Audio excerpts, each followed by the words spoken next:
Bonjour à tous, aujourd'hui je vous retrouve à l'Université de Montpellier sur le campus de la Fac des Sciences pour une vidéo un peu différente.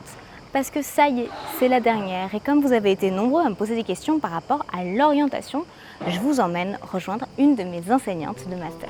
Bon, je vais aller sonner, normalement Sylvie doit être là, elle m'attend. Hop.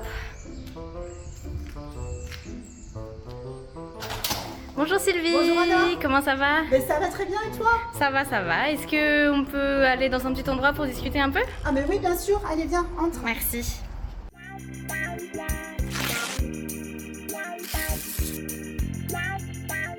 Donc Sylvie, tu es une de mes enseignantes et de mes responsables de master, donc je te connais bien, mais c'est peut-être pas le cas de tout le monde ici. Est-ce que c'est possible de te présenter un petit peu avant qu'on passe aux questions sur l'orientation? Oui bien sûr, je m'appelle Sylvie Urtré-Boussès. Je suis professeure dans le département de biologie-écologie à la Faculté des Sciences de l'Université Montpellier. Donc mon métier c'est enseignante-chercheur. Pour l'enseignement, j'enseigne la biologie des organismes, l'écologie, la biologie évolutive et la médiation scientifique. Et en recherche, je travaille dans l'unité mixte de recherche MIVEGEC, pour maladies infectieuses et vecteurs. Donc, je suis dans la même unité que Karine Mouline. Et moi, je mène mes activités de recherche sur les interactions mollusques-trématodes-environnement. Donc, je collabore notamment avec Olivier Ray de l'IHPE de Perpignan.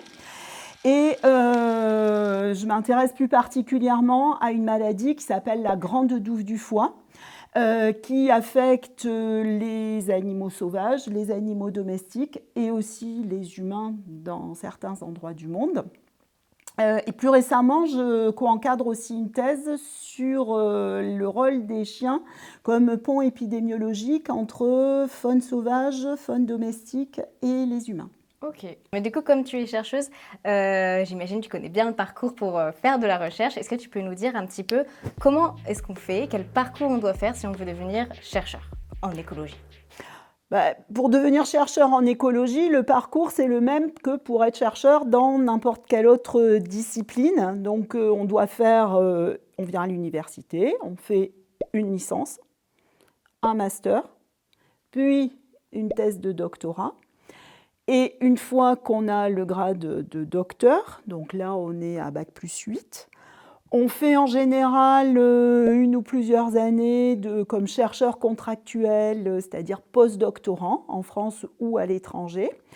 Et puis, on peut candidater pour devenir enseignant-chercheur, donc passer des concours pour travailler à l'université, ou bien pour être chercheur dans des organismes publics, par exemple le CNRS, l'IRD, l'INRAE, etc., ou dans le secteur privé. Et on peut travailler évidemment en France ou à l'étranger. Et donc, rappelons-le, l'Université de Montpellier est classée deuxième au classement mondial en écologie. Est-ce qu'il y a des spécificités dans l'enseignement dans cette université? Les spécificités ici à la Faculté des Sciences, c'est ce fort ancrage recherche avec oui, cette place très honorable au classement de Shanghai. L'identité de nos formations, c'est déjà une immersion dans la pratique et le terrain dès le début de la formation. Et des approches qui sont beaucoup basées sur des projets. Donc ça, c'est la première spécificité, c'est l'immersion tout de suite dans le concret. Notre deuxième spécificité, c'est nos liens forts avec un tissu professionnel qui est très riche et très diversifié ici, que ce soit dans le monde académique de la recherche, mais aussi dans le monde extra-académique, les gestionnaires, les collectivités, les acteurs du territoire. Et puis, notre troisième spécificité, c'est de la formation par la recherche. Et là, tout de suite aussi, dès la licence, on fait mener à nos étudiantes et étudiants des mini-projets de recherche. Et puis ces mini-projets de recherche, ils deviennent des maxi-projets de recherche. Alors ça, tu es bien placé pour connaître ça. Avec notamment, il y a des posters là qui sont affichés, des projets FIRE, FIRE, ça veut dire formation innovante par la recherche. Et donc là, des groupes d'étudiants de master issus de différentes formations travaillent ensemble depuis la conception d'un projet de recherche, donc l'identification d'une grande question de recherche, jusqu'à l'acquisition et l'analyse des résultats. Et ensuite, vous restituez vos résultats sous forme d'un colloque, donc au cours duquel vous présentez vos résultats à l'oral et sous forme de poster. Donc ça, c'est un exemple, mais la formation par la recherche, c'est vraiment quelque chose qui est phare ici à la Faculté des sciences de Montpellier. Et là, on parlait quand même beaucoup de recherche, mais dans les vidéos, c'est vrai que j'ai aussi rencontré un gestionnaire, j'ai rencontré des gens qui travaillent dans la thérapeutique ou une technicienne de laboratoire. Comment on fait si on veut se tourner vers ces voies-là qui sont en lien avec la recherche, mais qui ne sont pas directement de la recherche? Bon, il faut être très clair sur le fait que venir à l'université, ça ne veut pas forcément dire qu'on va devenir chercheur. On ne forme pas que des chercheurs et des chercheurs à l'université.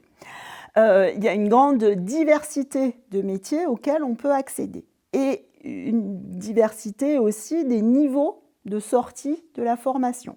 Donc le premier niveau, c'est à Bac+3. Et on peut par exemple faire une licence professionnelle, par exemple la licence Eden ici, qui permet de sortir pour aller travailler en tant que technicien en expertise environnementale. L'autre point de sortie, c'est Bac+5, à l'issue d'un master. Et là, on peut travailler comme ingénieur d'études dans le public ou dans le privé, mais aussi comme chef de projet ou gestionnaire, chargé de différentes missions dans des structures publiques, privées ou parapubliques. Et puis, le troisième niveau, c'est Bac+8, mais ce n'est pas parce qu'on a une thèse qu'on fera non plus forcément chercheur. On peut être ingénieur de recherche, et puis la thèse, elle donne un bagage scientifique, mais aussi méthodologique et tout un panel de compétences qui permettent ensuite d'être adaptables et de s'insérer dans le monde professionnel.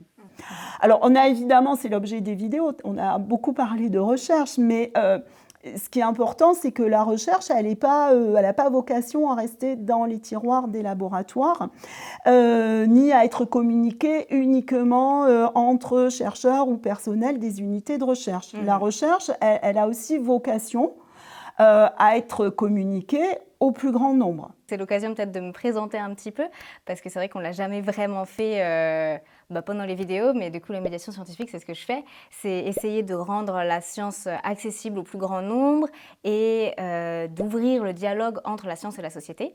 Donc, ça peut être par exemple avec la conception d'animation ou d'exposition ou alors de vidéos, comme le projet Mythes de Science qu'on fait ici. Et puis, comment j'ai fait moi pour faire ça? Du coup, pour ceux qui se demandent, j'ai fait un parcours scientifique. Donc, d'abord une licence en biologie.